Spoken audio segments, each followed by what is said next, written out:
हम बिलासपुर के रास्ते से होते हुए अमरकंटक पहुँचे। अमरकंटक एक अनूठा तीर्थ स्थान है एमपी में, और ये एक ब्यूटीफुल टूरिस्ट डेस्टिनेशन भी है। अमरकंटक पहुंचने से थोड़ी दूर पहले हम कबीर चबूतरा पहुंचे। ये स्थान कबीर के डिसाइपल्स के लिए तीर्थ स्थान से कम नहीं है।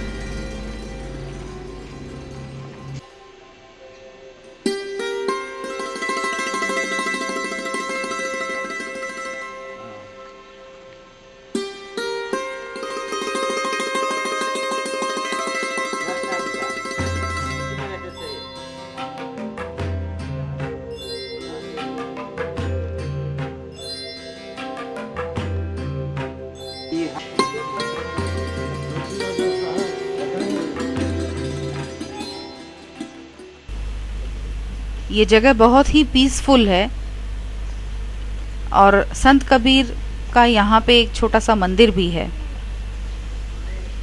आज भी यहाँ संत कबीर के वंशज रहते हैं, और दूर दूर से आए उनके श्रद्धालुओं को इस जगह के बारे में और इस जगह के महत्व के बारे में बताते हैं।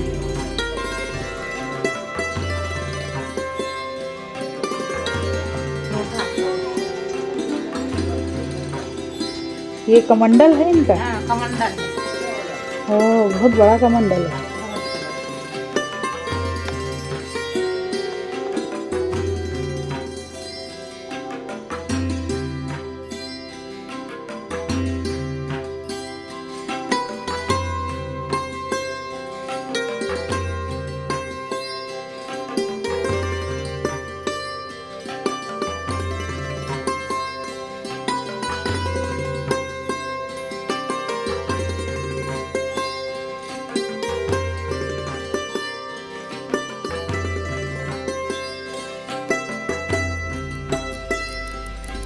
इस कुंड से निकले पानी से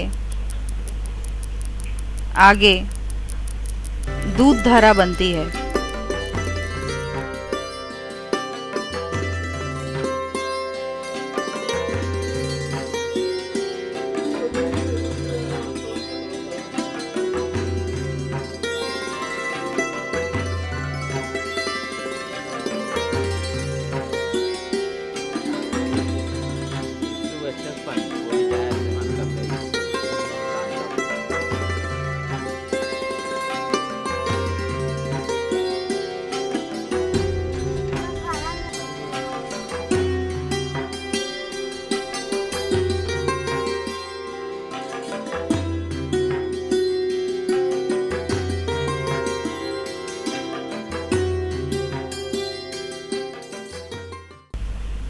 अमरकंटक पहुंचकर हम सबसे पहले नर्मदा मंदिर दर्शन करने के लिए चले गए।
स्नान कुंड के पश्चात हमने नर्मदा मंदिर परिसर में प्रवेश किया। ये पूरा मंदिर छोटे छोटे मंदिरों का समूह है, और इसमें सबसे मेन अट्रैक्शन है नर्मदा कुंड।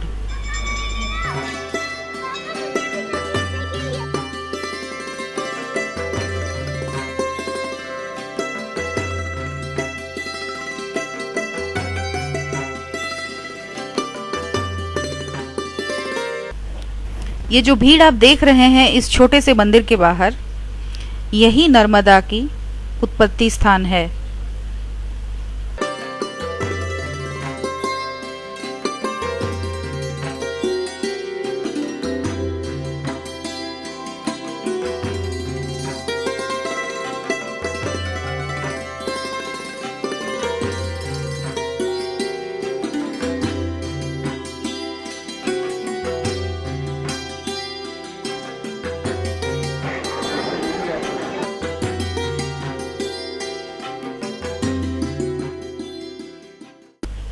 हिंदुओं के लिए नर्मदा नदी 5 पवित्र नदियों में से एक है, जिनमें से बाकी 4 हैं गंगा, कावेरी, गोदावरी और यमुना।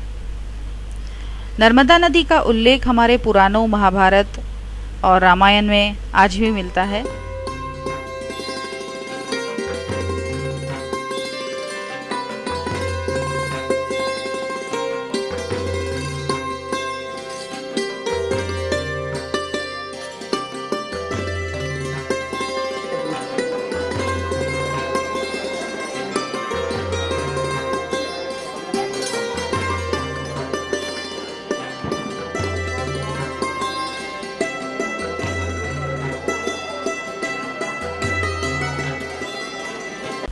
और ये कुंड में नर्मदा का शंकरी रूप, नर्मदा को जैसे हमने कहा कि यहाँ शंकरी के रूप से जाना जाता है, शिव की बेटी। ऐसी मान्यता है कि जब शिव जी ध्यानमग्न थे तो उनके कंठ से, नेक से कुछ पसीना, स्वेट जो है वो टैंक में एक्यूमुलेट होता रहा। इतने वर्षों की तपस्या से जो भी उनके पसीना एक्यूमुलेट हुआ, उसी से ये जो है नदी की उत्पत्ति हुई। ऐसी धारणा है, ऐसी मैथोलॉजिकल स्टोरी है नर्मदा के पीछे। इसीलिए नर्मदा को शंकरी भी कहा जाता है। और इस जगह को अमरकंटक यानी शिव के गर्दन को अमरकंटक बोलते हैं। और ये संस्कृत वर्ड है, इसी से इस जगह का नाम अमरकंटक पड़ा।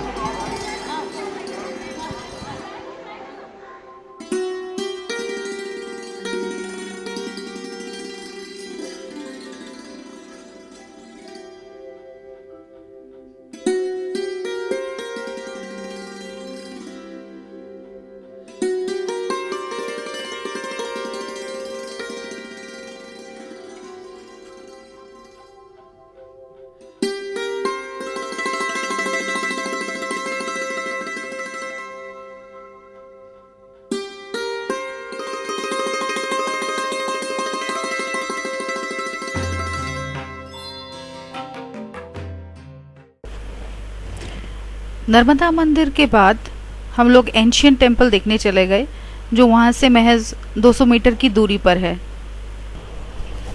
ये मंदिर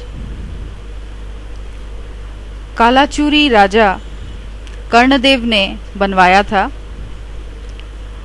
और आज ये आर्कियोलॉजिकल सर्वे ऑफ इंडिया के अधीन है। एंशियंट टेम्पल्स इनको कहा जाता है। यहाँ कोई पूजा नहीं होती, लेकिन नर्मदा दर्शन करने के बाद भक्त पातालेश्वर का दर्शन करने जरूर जाते हैं।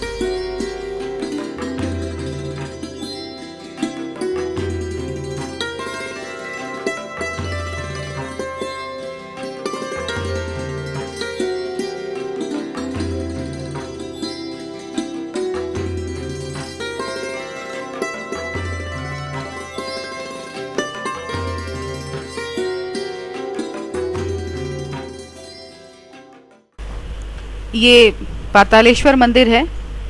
यहाँ वीडियो फोटोग्राफी अलाउड नहीं है, इसीलिए हमें ऐसे ही दर्शन करना पड़ा। इस मंदिर को खोज निकाला था आदि गुरु शंकराचार्य ने। मंदिर तो उन्होंने नहीं खोजा था, उन्होंने शिवलिंग खोजा था। और ये पातालेश्वर इसलिए है क्योंकि बरसात के टाइम पे सबसे पहले जल यहीं जमा होता है। ये देख सकते हैं आप, बहुत नीचे है। और क्योंकि यहाँ पे ये शिवलिंग जो है वो सबमर्ज्ड रहता है, इसीलिए इसको पातालेश्वर कहा जाता है। अगर इतिहास के पन्नों को पलटा जाए तो नर्मदा की उत्पत्ति स्थान पातालेश्वर ही है।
एंशियंट टेम्पल के बाद हम माई की बगिया देखने पहुंच गए।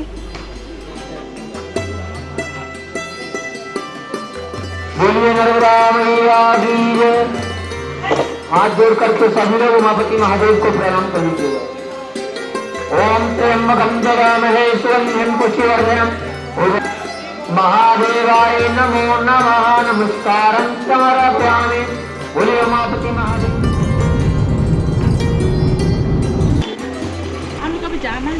माई की बगिया से आगे निकल के हम पहुंचे सोनमुंडा। यहाँ पे आते ही सबसे पहले आपको कुछ वेंडर मिलेंगे जो मटर और चना बेचते हैं 10 रुपए। आप ये चना मटर इन लंगूरों को खिलाएंगे।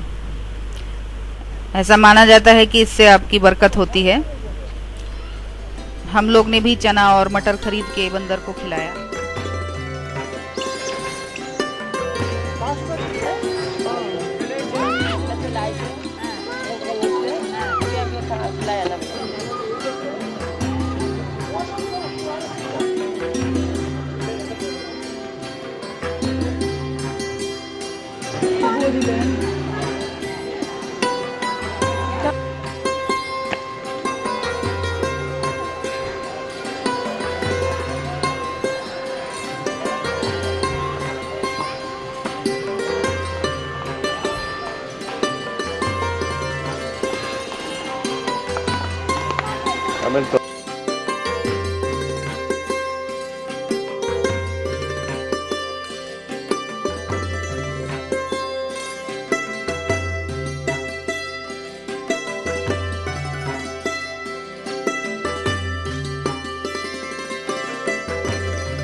सोनमुंडा है जहाँ से सोन नदी की उत्पत्ति होती है।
मंदिर जो है एक बहुत ही पुराना मंदिर है और इसकी नक्काशी जो है वो बहुत ही खूबसूरत है। आपको बहुत दूर से ही ये मंदिर दिख जाएगा। अमरकंटक का एक बहुत ही अट्रैक्टिव डेस्टिनेशन है ये मंदिर। यहाँ अभी तक कोई पूजा शुरू नहीं हुई है, हालांकि मूर्ति की स्थापना तो हो चुकी है। ये मंदिर अभी तक कंप्लीट नहीं हुआ, आप बिलीव कर सकते हैं। ये मंदिर आज भी बन ही रहा है। वैसे तो वीडियो फोटोग्राफी यहाँ पे अलाउड नहीं है, लेकिन फिर भी हम अंदर चले गए। आप ये नक्काशी देखिए कितनी खूबसूरत है।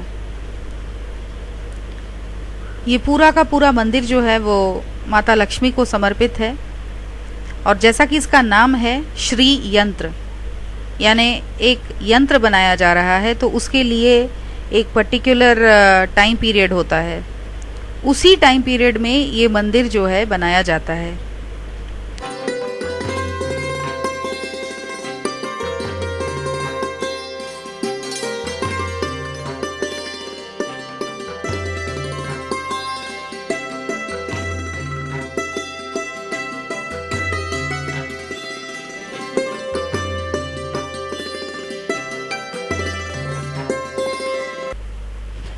और ये वाटरफॉल्स कपिल धारा जो नर्मदा नदी बनाती है, एंड फाइनली इस वाटरफॉल के बाद वो इस जंगल से निकलती हुई आगे नदी का रूप धारण कर लेती है।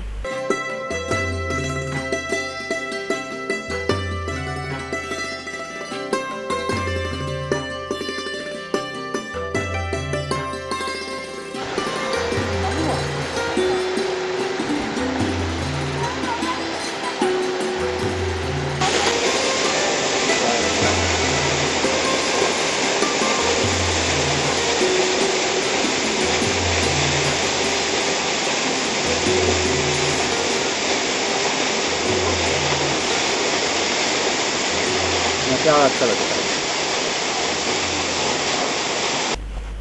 और ये है जलेश्वर शिवलिंग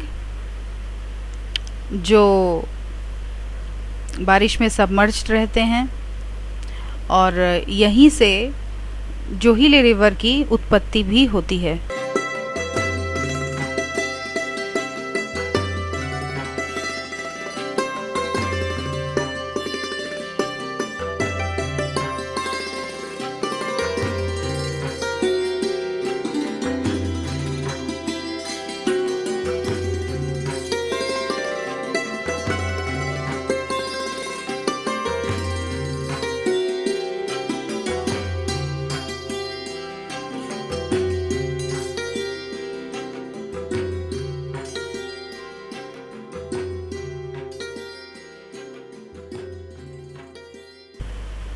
और यहाँ पे हमने 11 फुट ऊंचे शिवलिंग के भी दर्शन किए जो जलेश्वर महादेव टेम्पल से लगभग 2 किलोमीटर दूर है।